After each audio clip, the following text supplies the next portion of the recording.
Sir, অনেক দিন হয়ে গেল একটা রোমহর্ষক মিস্ট্রি সলভ করা হয়নি। বরুণ, তোমার মার্ডার মিস্ট্রি দেখার হলে ওই নতুন পিকচারটাকে দেখো না, পিং পং মার্ডার। আরে ওই ট্রেলার দেখলি তুমি এত ভয় পাবে, এত ভয় পাবে। কেডি পেপার একটু দেখো না যে শো এর টাইমিং কি আছে। আজ রাত 10টার সময় একটা শো আছে। স্যার, মিসেস বিলুমণিয়া যদি এরকমই চলে না, তাহলে ডেফিনেটলি আমাকে ওই সিনেমাটাই দেখতে হবে। এমনিতেও এখন লাইফে আর কোনো সাসপেন্সই বাকি নেই। হ্যালো, কে বলছেন?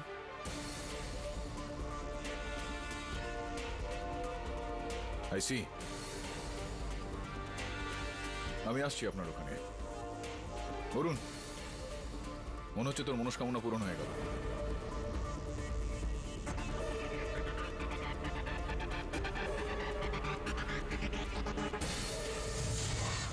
ও ও আমাকেও ছাড়বে না। আমি সত্যি বলছি স্যার। ও ও অরুণকে মেরে ফেলেছে, আমাকেও মেরে ফেলবে স্যার। না না, ও কে কে কার কথা বলছেন? যমরাজ।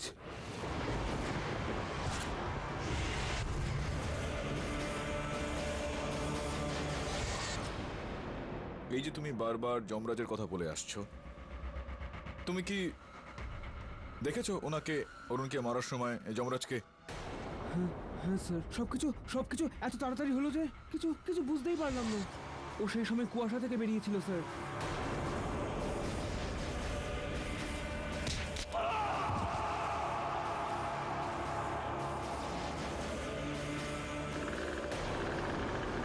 আর স্যার, আমি ওই মহিলাকে দেখে ওখান থেকে পালিয়ে যাই স্যার।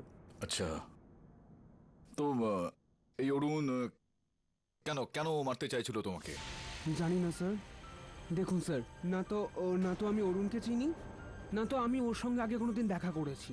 আমি তো ওখান দিয়ে যাচ্ছিলাম স্যার, আর আর অরুণ আমার উপর হামলা করে দেয় স্যার। আচ্ছা, আমাকে বিশ্বাস করুন। বিশ্বাস তো করব আমি তোমার উপর, যদি তুমি আমাকে সত্যি কথাটা বলে দাও যে নেশা কবে থেকে করছো। কি কথা বলছেন স্যার? আমি ড্রাগস নিই না। আমি তোমাকে বলেছিলাম দেব, আমাকে মিথ্যা কথা বলো না একদম। না। তোমার চোখ কিন্তু এখন সেই কথাই বলছে, হাতের এই কম্পন। আমার অনুমান তোমাকে যখন ধরে নিয়ে আসা হয়েছিল তুমি নেশাগ্রস্ত অবস্থায় ছিলে, এই সময় তোমার নেশাটা একটু একটু ছাড়ছে। আমার একটা উপদেশ রয়েছে তোমার কাছে দেব, যে যাই হোক না কেন সত্যি কথাটা বলো, আমাদের দুজনের সময়টা নষ্ট হবে না তাহলে। আর যদি বলতে না চাও তাহলে তোমার ব্লাড টেস্ট তো সেটা বলেই দেবে। স্যার ওই একটুখানি নিয়েছিলাম। অল্প একটু? আচ্ছা, তো নেশা কখন করেছিলে তুমি? অরুণের হত্যার আগে? হ্যাঁ। খুনের সময় একটা বড় পাথর পড়ার কারণে অরুণের মোবাইলটা ভেঙে যায়, সেই জন্য ওই মোবাইল থেকে কোনো তথ্য পাওয়া যায়নি। হ্যাঁ, ওর ওয়ালেটটা পেয়েছি, কিন্তু ওয়ালেট থেকে আমরা কোনো এভিডেন্স পাইনি। আর দেবের ব্লাড স্যাম্পল থেকে খুব বেশি পরিমাণে এক্সিডি পাওয়া গেছে। হতে পারে খুব নেশা করার কারণে ও হয়তো যমরাজকে দেখেছে। তবে নেশাগ্রস্ত অবস্থায় সে যমরাজকে দেখে, তার মানে শুধুমাত্র যমরাজকেই কেন দেখে? যমরাজকে তো মানুষ তখন দেখে যখন মৃত্যু সামনাসামনি চলে আসে। দেবের বয়স দেখে তো কখনো এটা মনে হয় না যে ওর মৃত্যু আসন্ন। আর দ্বিতীয়ত, ওই পাথরটার আকার আকৃতি আর ওজন সেটা দেখে আমার এটা মনে হয় না যে দেবের মতো একজন দুর্বল ব্যক্তি এত ভারী ওজনের কোনো পাথর তুলে কারোর মাথায় এভাবে একটা আঘাত করতে পারে। স্যার, আপনার মনে হয় এই মার্ডারটার পেছনে যমরাজ আছেন? এই বিষয়টার সিদ্ধান্ত নেওয়ার আগে আমি একটু সমস্ত রহস্যগুলো একটু পরীক্ষা করতে চাইবো বরুণ। ইওর অনার, মিস্টার দেব কি অসাধারণ গল্প বলেছেন। আর সবচেয়ে আশ্চর্যের ব্যাপার হলো যে এনার এই গল্প মিস্টার পাঠক বিশ্বাসও করে ফেলেছেন। এমনিতে এরকম একটা গল্প আমিও শুনেছি যে যদি কেউ যমরাজকে দেখে ফেলে তাহলে তার বোঝা উচিত যে তার সময় শেষ। কিন্তু এরকম বোধহয় পৃথিবীতে প্রথমবার হলো যে কেউ যমরাজকে আহ্বান করে তাকে দিয়ে নিজের কাজ করিয়েছে। আমাদের প্রাইম সাসপেক্ট দেব বাবু, এনার বক্তব্য হলো যে ইনি অপরাধী নন, ইনি প্রত্যক্ষদর্শী। আর ওনাকে খুন ইনি নয়, স্বয়ং যমরাজ এসে করেছেন, রাইট? আর একটা কথা হলো যে ক্রাইম সিনে যত এভিডেন্সেস পাওয়া গেছে, যেমন মার্ডার ওয়েপন যেটা একটা বড় সাইজের পাথর, তার মধ্যে দেববাবুর আঙুলের ছাপ পাওয়া গেছে। ভিকটিমের রক্ত দেবের পোশাকে পাওয়া গেছে। আর ওনার হেড ইনজুরি আর পাথরের সাইজ একদম ম্যাচ করে গেছে ইওর অনার। আর তাছাড়া একজন প্রত্যক্ষদর্শী সাক্ষীও আছে যে অরুণের ডেড বডির পাশে দেবকে পাথর হাতে দাঁড়িয়ে থাকতে দেখেছিল, যেখানে কোনো মানুষ অথবা পশুর থাকার কোনো সম্ভাবনা ছিল না, কারোর কোনো চিহ্ন ছিল না। রীতা দেবী, আপনি কি কোনো কল সেন্টারে কাজ করেন নাকি? না, আমি জিজ্ঞেস করছি এই কারণে, কেননা অত গভীর রাতে আপনি একটা ফাঁকা রাস্তা দিয়ে যাচ্ছিলেন কেন? কোথায় যাচ্ছিলেন আপনি অত গভীর রাতে? আসলে ওই রাস্তাটা আমার বাড়ির কাছেই, রোজ রাতে আমি ওখান দিয়েই যাই। আচ্ছা আচ্ছা আচ্ছা, রোজ রাতে আপনি ওখান দিয়ে পাস করেন। যখন ওই রাতে আপনি ওই রাস্তা দিয়ে আপনার বাড়ি যাওয়ার পথে এগোচ্ছিলেন, তখন কি দেখতে পেলেন আপনি? যখন আমি স্কুটি দাঁড় করালাম তখন এই ছেলেটাকে দেখলাম। এই ছেলেটার হাতে একটা পাথর ছিল আর ও ওখানেই ছিল ওই ডেড বডির পাশে। তো আপনি ওনাকে ওই পাথরটা ওই ব্যক্তির ওপর মারতে কখনো দেখেননি? না, আমি এই কারণে জিজ্ঞেস করছি যে প্রসিকিউটর ম্যাডাম বলছিলেন না যে আপনি প্রত্যক্ষদর্শী সাক্ষী, মানে আই উইটনেস। আসলে আই উইটনেস সে হয়ে থাকেন যিনি ঘটনাটা ঘটার সময় দেখে থাকেন। আপনি তো ঘটনাটা ঘটার সময় সেটা দেখেননি, ঘটনাটা ঘটে যাওয়ার পর তারপর যা ঘটেছিল সেইটার বর্ণনা করছেন আপনি। তো আপনি তো আই উইটনেস হলেন না। আপনি যেতে পারেন এখন, ইওর অনার। মিস্টার পাঠক, এবার আপনি গল্প বানাচ্ছেন। আই উইটনেসের টেস্টিমনি হিসেবে সেই রাতে সেই রাস্তায় মাত্র দুজন লোক উপস্থিত ছিল, দেব আর অরুণ। তাহলে অন্য কেউ অরুণকে কি করে মারবে? হতে পারে যে অন্য কেউ অরুণের মাথায় হয়তো ওই পাথরটা দিয়ে আঘাত করেছিল, আর দেব সেখানে পৌঁছে গিয়ে তাকে বাঁচানোর একটা চেষ্টা করছিল, সেই কারণেই হয়তো ও পাথরটাকে নিজের হাতে ওইভাবে তুলে নিয়েছিল। তো এটা স্বাভাবিক যে যেই পাথরটা ছুঁড়েছিল সে সেখানে উপস্থিত ছিল, অন্ধকার ছিল, নিশ্চুপ ছিল জায়গাটা, হয়তো সে ওখান থেকে পালিয়ে গিয়েছিল বা ওই অন্ধকারের সুযোগ নিয়ে সে সেখানে কোথাও একটা লুকিয়ে গিয়েছিল। অন্য কেউ মানে আপনি বলতে চাইছেন যমরাজ? You are right.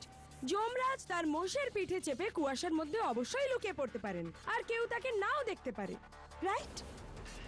না মিস্টার পাঠক, যদি আপনি কিছু মনে না করেন, এবার আমরা আসল বিষয়টা নিয়ে একটু কথা বলি। হ্যাঁ, আপনি বলতে পারেন এখন। Thank you. হ্যাঁ, তো দেববাবু, এবার আপনি বলুন যে আপনার শরীরে এই যে হাতাহাতির চিহ্নগুলো, সেগুলো এক্স্যাক্টলি কিভাবে হলো? আর হ্যাঁ, সেই রাতে সেই শুনশান গলিতে আপনি কি করছিলেন? ওই ম্যাম আমি হারিয়ে গেছিলাম। ও। আসলে আমি রাস্তা ভুলে গেছিলাম ম্যাম। আমি জানি না অরুণ আমার ওপর হামলা কেন করলো। তো হঠাৎ করে কোনো কারণ ছাড়াই অরুণ তোমাকে আক্রমণ করলো, আর হঠাৎ করে সেখানে যমরাজ প্রকট হলেন, আর উনি অরুণকে মেরে তোমাকে বাঁচিয়ে নিলেন। একদম একদম ম্যাডাম, এটাই হয়েছিল।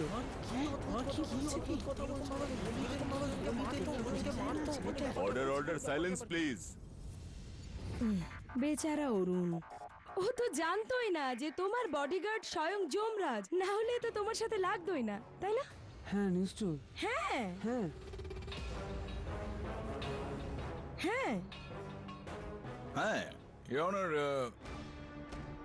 আমি অভিযোগ পক্ষের মহোদয়কে এই মুহূর্তে বলতে চাইবো যে পুলিশের তদন্ত অনুযায়ী দেব আর অরুণ একজন অপরজনকে চিনতে পর্যন্ত না। তো কোনো কারণে ছিল না অরুণের কাছে এইভাবে হঠাৎই এসে ওরকম হামলা করার।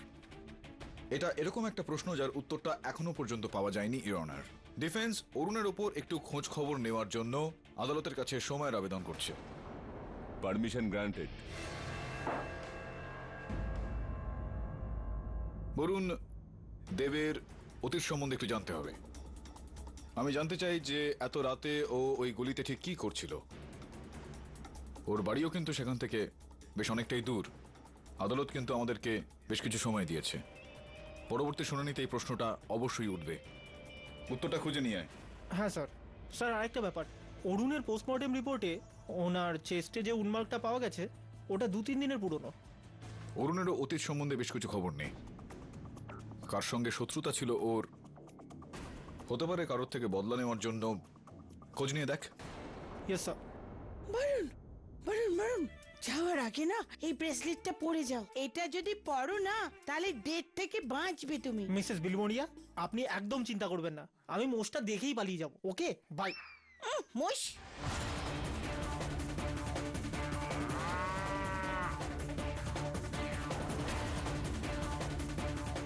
দাদা, এই দাঁড়াকে কোথায় পাবো? ওদিকে। ওখানে? Thank you.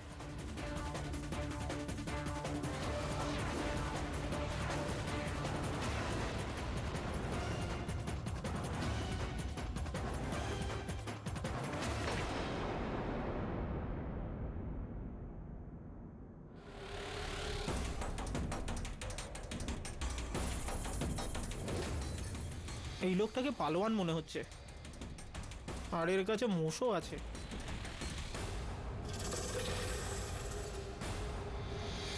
আরে দাদা, আপনার সঙ্গে 2 মিনিট কথা বলার ছিল অরুণের ব্যাপারে।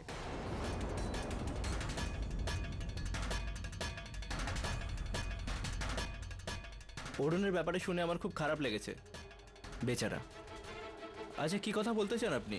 আপনি ওকে কতদিন ধরে চেনেন, আর আপনি ওকে চিনলেন কি করে? যখন লোকেদের পয়সার দরকার হয় তখন দাঁড়ার কাছে আসে, আর আমি ওদের টাকা ধার দিই।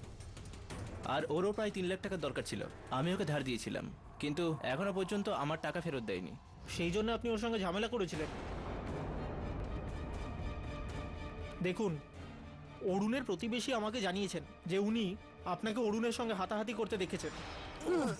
যদি তুই আমার টাকা ফেরত না দিস না, তো কালকের সূর্য তুই দেখতে পাবি না, বুঝলি? মেরেছিলাম ওকে, আর ভয়ও দেখিয়েছিলাম। টাকার লেনদেনে এরকমই হয়, আর ভয় না দেখালে ও আমার টাকা ফেরতও দিত না। আর ও কথা দিয়েছিল যে আজকে আমার টাকা ও ফেরত দেবে, আর ও আজকের ডেটের চেকও দিয়েছিল, যেটা আমার কোনো কাজের নয়। আর আপনি যদি দেখতে চান আমি দেখাতেও পারি। 1 মিনিট, তার মানে হচ্ছে যে অরুণ জানতো যে ও কোথাও থেকে টাকা পাবে। আপনি কি আমাকে বলতে পারবেন যে এই টাকাটাও কোথা থেকে পেতো? আপনি দুধ খান? হ্যাঁ, খাই তো। কখনো জানার চেষ্টা করেছেন কি যে কোন গরু এই দুধ দিয়েছে?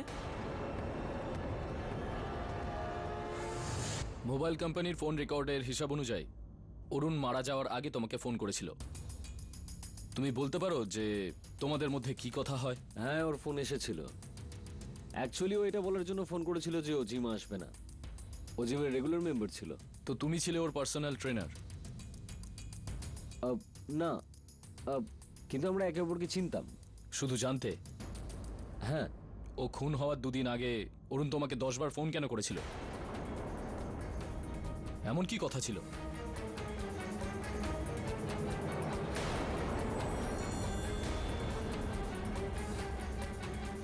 সে ব্যাপারে আমি কিছু বলতে পারবো না। তো তোমার ফোনটা আমাকে দেখাতে কোনো অসুবিধা নেই তো, রাইট?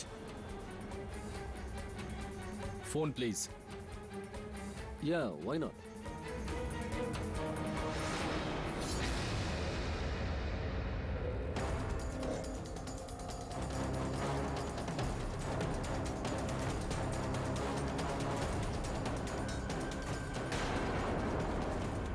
আচ্ছা, এটা বলো যে খুনের রাতে 10:30 থেকে 11টার মধ্যে তুমি কোথায় ছিলে?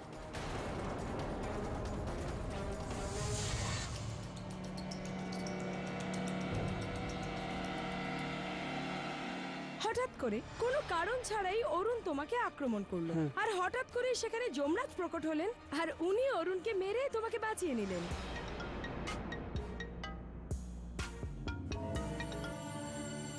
হ্যাঁ দেবী, বল। কেলি, তোমার ক্লায়েন্টের জন্য একটা বাজে খবর আছে। ইওর অনার, এসপিডি, যেটা একটা খুবই স্ট্রং হ্যালুসিনেটিং ড্রাগ, সেটা খুব বেশি মাত্রায় দেবের রক্তে পাওয়া গেছে, কথা প্রমাণ হয়ে গেছে। আর ইনভেস্টিগেশন থেকে জানা গেছে যে ক্রাইম সিন যেটা, সেটা দেবের মতো নেশাখোর আর ড্রাগ পেডলারদের জন্য কুখ্যাত। এই রকম নেশাখোরেরা যাদের ড্রাগ কেনার জন্য টাকার দরকার হয়, এরকমই শুনশান গলিতে এরা মানুষকে মেরে তাদের লুটপাট করে।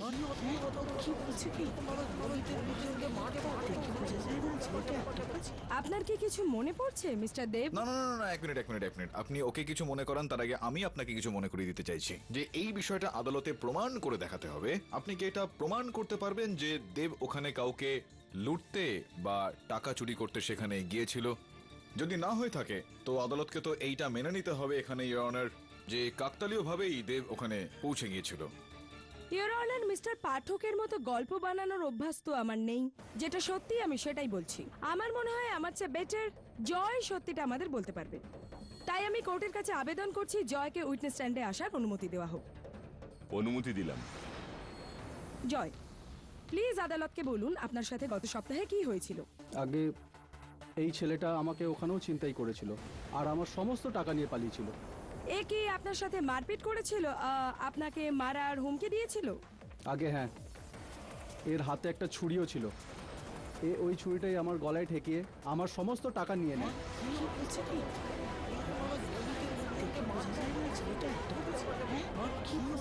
Order, silence in the court. Thank you Joy, এবার আপনি যেতে পারেন। ইওর অনার, এটা সেই ছুরি যেটা ক্রাইম সিনের পাশে একটা শুকনো ডোবা থেকে পাওয়া গেছে, যেটার ওপর দেবের আঙুলের ছাপ পাওয়া গেছে। ইওর অনার, এর থেকে এটাই প্রমাণ হয় যে এই কেসটা টাকা পয়সা লোটার।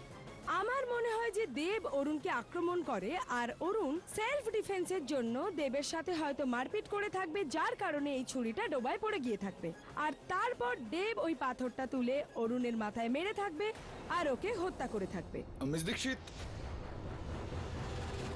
আপনি আমাকে এটা বোঝান যে যদি দেবের মনোবাঞ্ছা থাকতো অরুণকে লুট করার, তো তাহলে উনি অরুণের এই জিনিসপত্র নিয়ে, ওই ব্যাগ, ওই অন্য জিনিসপত্র নিয়ে পালিয়ে গেল না কেন?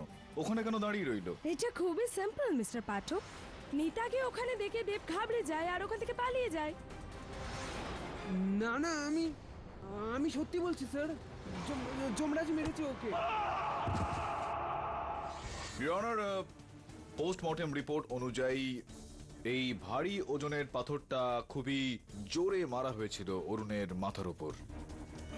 তো আপনি নিজেই দেখে নিন, একেই তো ও আগে থেকে এরকম দুর্বল, তার উপর সেই সময় ও নেশাগ্রস্ত অবস্থায় ছিল, যেরকমটা প্রসিকিউটর মহোদয় বলছিলেন।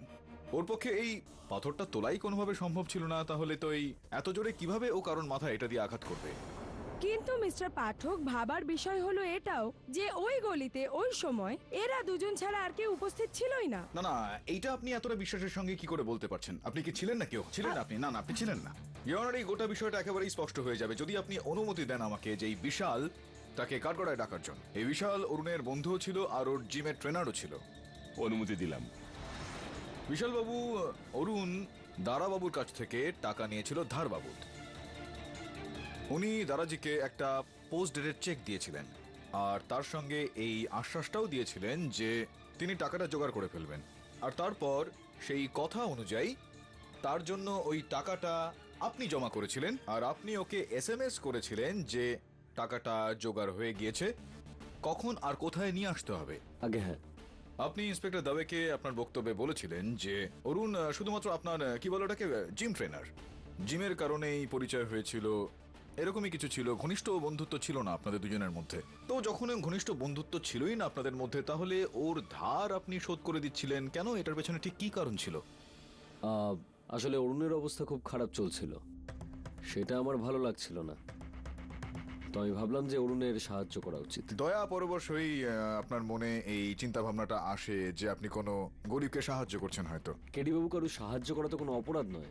আরো একটা বিষয় রয়েছে যেটা আমি এই মুহূর্তে ঠিক বুঝে উঠতে পারছি না, যে আপনার মোবাইল ফোন থেকে এরকম কোনো রকম মেসেজ কিন্তু একদম পাওয়া যায়নি যেটা আপনি অরুণকে পাঠিয়েছিলেন, শুধুমাত্র ওই একটা মেসেজ ছাড়া টাকাটা কোথায় কখন নিয়ে আসতে হবে, যেখানে অরুণের মোবাইল ফোনের তালিকা থেকে দেখতে পাওয়া যাচ্ছে যে ও তো আপনাকে লাগাতার মেসেজ পাঠিয়ে গিয়েছিল তখন। আর শুধুমাত্র এইটুকুই নয়, মৃত্যুর আগে ও সর্বশেষ অন্তিম ফোন কলটা কিন্তু ও আপনাকেই করেছিল। কেন এরকমটা?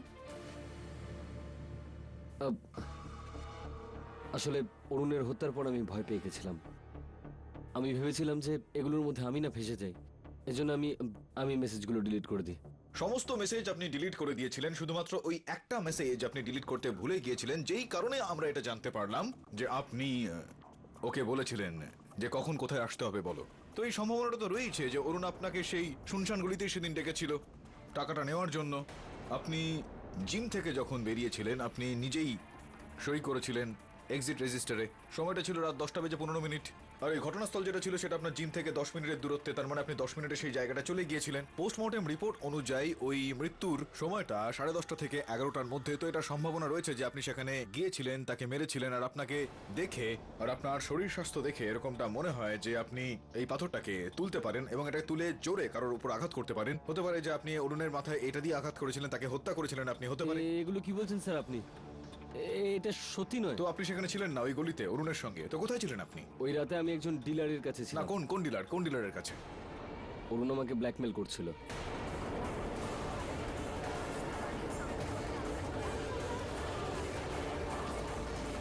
আমি ইলিগালি নিজের ক্লায়েন্টদেরকে স্টেরয়েড সাপ্লাই করতাম। জানি না অরুণ এই কথাটা কি করে জানতে পেরে যায়।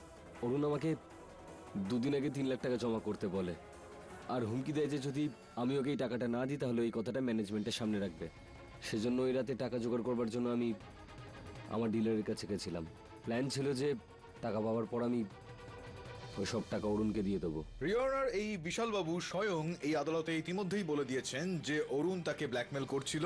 বিশালবাবু এটাকে তো হত্যার একটা কারণ হিসেবেও প্রতিষ্ঠিত করা যেতে পারে, কিন্তু উনি বলছিলেন যে উনি সেই সময় ওনার ডিলারের কাছে ছিলেন, অরুণের সঙ্গে ছিলেন না। রিওনার আমি আদালতের কাছে এই আবেদনটা করছি, যতক্ষণ না এই বিষয়টা স্পষ্ট হয়ে যায় এই কেসটা এখানেই স্থগিত করা হোক। এই আদালত পরবর্তী শুনানি পর্যন্ত মুলতবি রাখা হলো। The court is adjourned. ওই রাতে তুমি অরুণকে লুট করতে চাইছিলে, আর সেখান থেকে তোমাদের হাতাহাতি শুরু হয়। আমি তোমাকে বলেছিলাম যে সত্যি ছাড়া আর কেউ কিন্তু তোমাকে বাঁচাতে পারবে না এখানে, তাও তুমি এত বড় একটা সত্যি আমার থেকে লুকোলে কেন? সরি স্যার, আমি ভাবলাম এই কথার জন্য আমি আরো ফেসে যাব স্যার। আর স্যার, কে বিশ্বাস করতো যে আমি অরুণের উপরে টাকার জন্য আক্রমণ করেছিলাম? আমি হত্যা করিনি ওকে স্যার, আমাকে বিশ্বাস করুন স্যার। আমি সত্যি যমরাজকে দেখেছি। আর স্যার, কোনো গল্প বানাচ্ছি না আমি স্যার, সত্যি বলছি স্যার।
যমরাজ,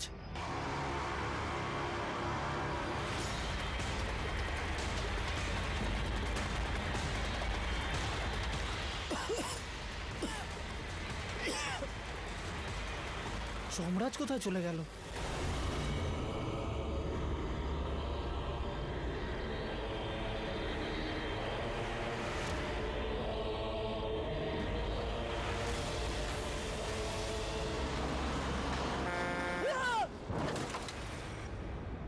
বিলি, আমি জানি না এই কেসটা কিভাবে ভেতর ভেতর এত জটিল হয়ে উঠছে। Don't worry KD, I am sure কিছু না কিছু সলিউশন তো তুমি বার করেই নেবে। কিন্তু এই বরুণ এখনো কেন এলো না? কত লেট হয়ে গেছে, আমার তো খুব ব্যাড ফিলিং হচ্ছে। বিলি, কেন এরকম চিন্তা করছো? চলে আসবে বলুন, দেখো চলে এসছে। Hi sir. বরুণ, কি হয়েছে তোমার? হ্যাঁ, আমি ঠিক আছি, বাস একটা ছোট্ট অ্যাক্সিডেন্ট হয়েছে। হ্যাঁ হ্যাঁ, তোমার চেহারা দেখেই বুঝতে পারছি। চলো এখানে এসে বসে পড়ো। I am fine. কি হলো তোর এসব আবার? স্যার, আমি ক্রাইম সাইটে গেছিলাম তদন্ত করতে। আপনি বিশ্বাস করবেন না আমি ওখানে কি দেখলাম। তো কি তাহলে তুই বাস্তবেই যমরাজকে দেখেছিস? স্যার, আমার মনে হলো উনি যমরাজ আর ওনার মোষও ছিল। বরুণ, চট করেই হলুদ দেওয়া দুধ খেয়ে নাও, তোমার কাঁচাগুলো চট করে সেরে যাবে। I hate milk. খেয়ে নে, শরীরের জন্য ভালো এটা।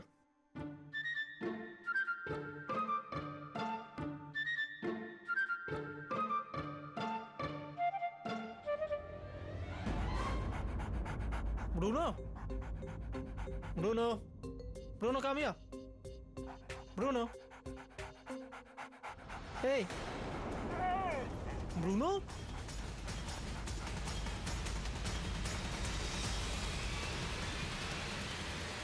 স্যার এই ব্রুনোর কি হলো? অরুণ, ডগস না খুব সেনসিটিভ হয়। They have a very strong six sense. আরে ও তো ডেথকেও দেখতে পায় জানো। তোমার নিশ্চয়ই কিছু একটা খারাপ হবে, তাই জন্য ব্রুনো এরকম বিহেভ করছে। কিচ্ছু খারাপ হবে না, আমি বলছি না, আই এম জাস্ট ফাইন। আরে কি করছিস তুই অরুণ? তোমার কোমর ভেঙে যেতে পারতো। Please sit down now. আরে কি কি হলো তোর? কি হচ্ছে এগুলো আমি কিছু বুঝতে পারছি না। স্যার এটা sit sit. Sir I am fine sir, আমি ঠিক আছি। হ্যাঁ তবে বল।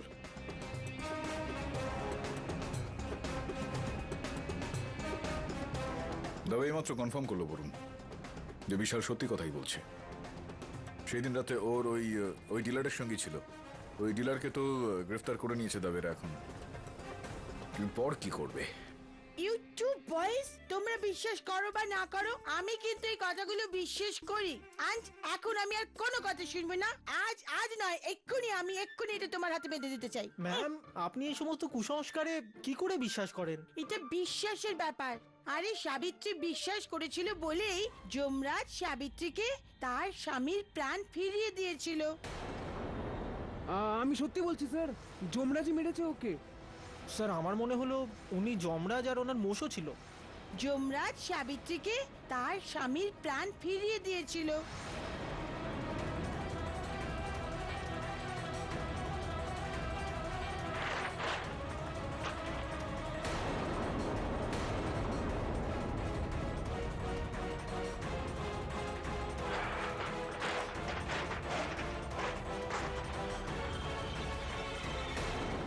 কখনো কখনো সত্যির জন্য গভীর তল্লাশি আমাদের নজরকে অনেক গভীরে নিয়ে চলে যায়, যেখানে সত্যিটা আমাদের নাগালের মধ্যেই থাকে। দেব সত্যি কথাই বলছিল। ও যমরাজকেই দেখেছিল এই হত্যাটা করার সময়। আমি তোমাকে যেতে দেব না, আমি তোমাকে যেতে দেব না। সাবিত্রী,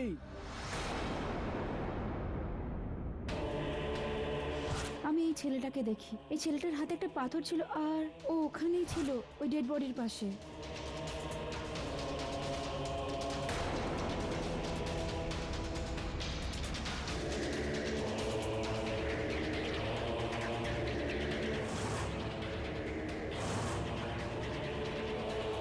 এই হলো আমাদের চাক্ষুষ সাক্ষী।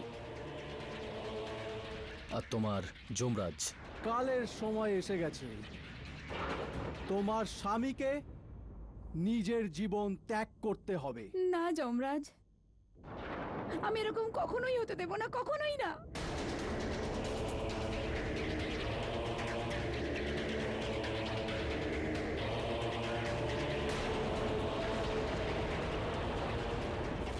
কি যা তা বলছেন মিস্টার পাঠক?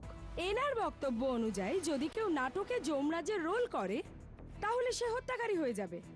যদি কেউ উকিলের রোল করে তাহলে তার কোর্টে এসে কেস লড়া উচিত। এই সময় ইওর অনার, বেশ কয়েকটা তথ্যের উপর আমরা একটু আলোকপাত করতে চাই। সর্বপ্রথম হলো এটা যে অরুণ মৃত্যুর ঠিক আগেই এই যমরাজের নাটক দেখতে গিয়েছিল।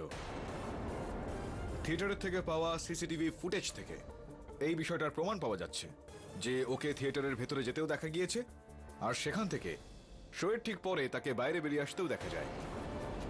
ইওর অনার, এই গদাটা যমরাজ বাবুর গদা। ফরেনসিক্সের রিপোর্ট যেটা আপনার টেবিলের উপর রাখা রয়েছে ইওর অনার, তার থেকে এটা স্পষ্ট হয়ে যাচ্ছে যে এটার আকার আকৃতি আর অরুণের মাথায় লাগা চোটের দুটো একদম মিলে যাচ্ছে। শুধুমাত্র এইটুকুই নয় ইওর অনার, এর ওপর অরুণের রক্তের দাগও পাওয়া গিয়েছে।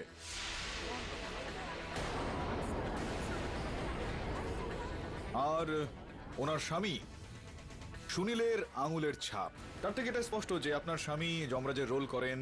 ওনার গদা এটা, তো এই গদাটার উপর ওনার আঙুলের ছাপ তো থাকবেই, সেটাই স্বাভাবিক। কিন্তু অরুণের রক্তের ছাপটা আপনার স্বামীর গদাতে কি করে আসলো, এটাই চিন্তা করছিলাম আমি। সর্বোপরি ইওর অনার, আমাদের কাছে এই বিষয়টার প্রত্যক্ষদর্শী সাক্ষীও রয়েছেন।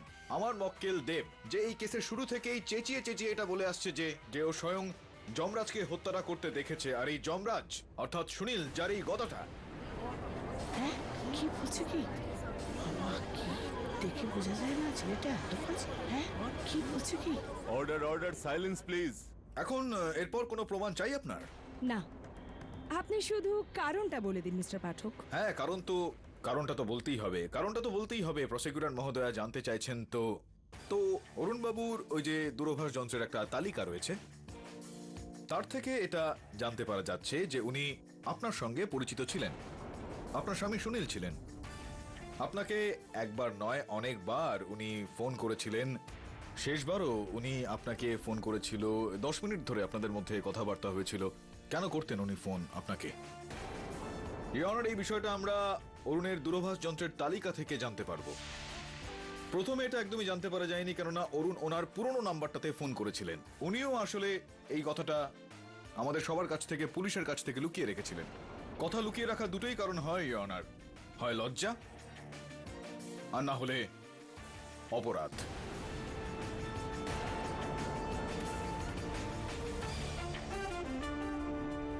এবার বলুন কি কি কি গল্প ছিল, কেন আপনি এই কথাটা লুকিয়ে রাখলেন যে অরুণ আপনাকে ফোন করতো? কি কথা হতো আপনাদের দুজনের মধ্যে যখন ও ফোন করতো আপনাকে? আর কি কারণে ফোনে কথাবার্তা হতো আপনাদের দুজনের মধ্যে? কোনো কি সম্পর্ক ছিল আপনার আর অরুণের মধ্যে? মানে আমি তোকে চিনতামই না, ও বারবার ফোন করে আমাকে বিরক্ত করতো। এটা দেবী, এখন তো মহিলাদের সুরক্ষার জন্য, তাদের নিরাপত্তার জন্য বেশ কিছু হেল্পলাইন নাম্বার চালু হয়ে গিয়েছে। আপনি তো এদের কোনোখানেই ফোন করেননি। আমাদের পুরো পুলিশ ফোর্স রয়েছে মহিলাদের সাহায্য করার জন্য। পুলিশ কমপ্লেন্ট লিখেছিলেন আপনি।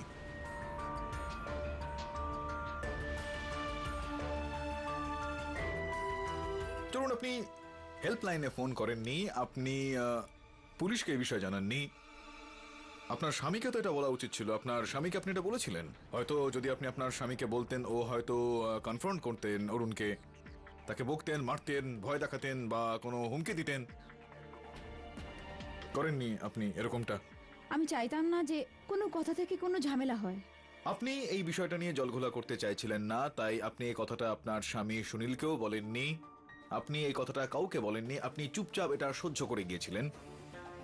এটার এক্ষেত্রে দুটোই কারণ হতে পারে। প্রথমত, হয়তো আপনার অরুণের সঙ্গে কোনো রকম অবৈধ সম্পর্ক ছিল, যেটা আপনি লুকোতে চাইছিলেন।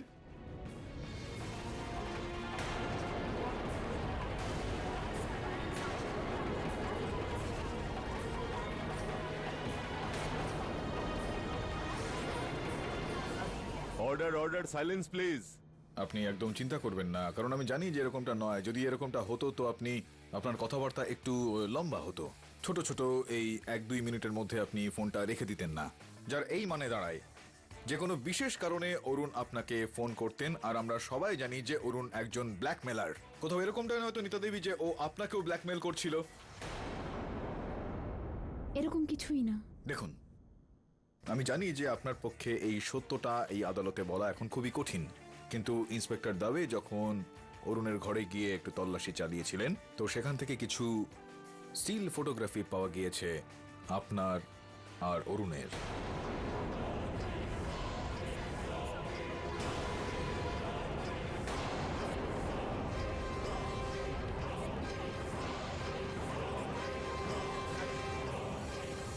আমি আদালতের কাছে সেই ছবিগুলো পেশ করিনি যাতে আপনার সম্মানে কোনো রকম আঘাত না পড়ে, সেই কারণে। এখন আমি কি করব বলুন? আপনার সম্মানের জন্য লড়ব নাকি সত্যের জন্য লড়ব? হ্যাঁ, ও খুব খারাপ ছেলে ছিল। সুনীলের আগে আমার অরুণের সঙ্গে অ্যাফেয়ার ছিল।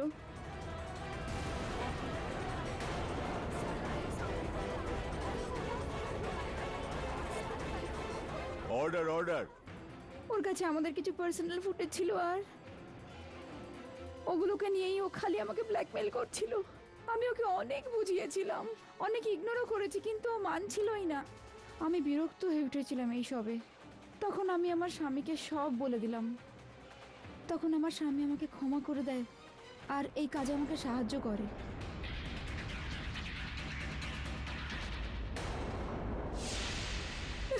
ধৈর্য ধরুন, এরপর যা হওয়ার তা তো হবেই।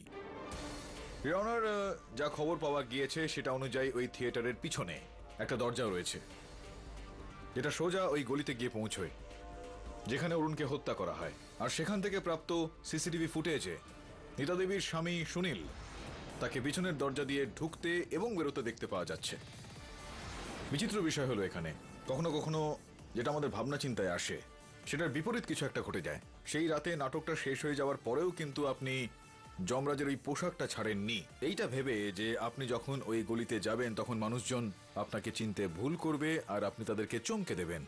আর সেই যমরাজের পোশাকের কারণেই আপনি আজ এখানে দাঁড়িয়ে রয়েছেন। চলুন বলুন, আপনার স্ত্রী কি আপনাকে বলেছিলেন এ বিষয়ে? কি কি হয়েছিল ঠিক সেদিন ওই রাতে? সমস্ত সাক্ষ্য আপনার বিরুদ্ধে রয়েছে, কেসটাও শেষের দিকে প্রায়। হ্যাঁ, আমার স্ত্রী এই কথা বলেছিলেন, এই সুযোগের সদ্ব্যবহার করতে।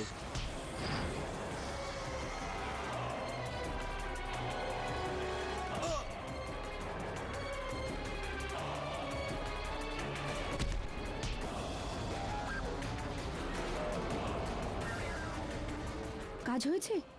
ওখানে অন্য কেউ চলে এসেছে, অরুণা তার মধ্যে খুব ঝামেলা হচ্ছে। আর আমার মতে আজকে ওকে ছেড়ে দেওয়া উচিত। তুমি কি পাগল নাকি? খুব বড় সুযোগ আমাদের কাছে। তুমি এই ঝামেলাতেই ওকে মেরে দাও, আমি সাক্ষী হয়ে অন্য কারোর উপরে দোষটা চাপিয়ে দেবো।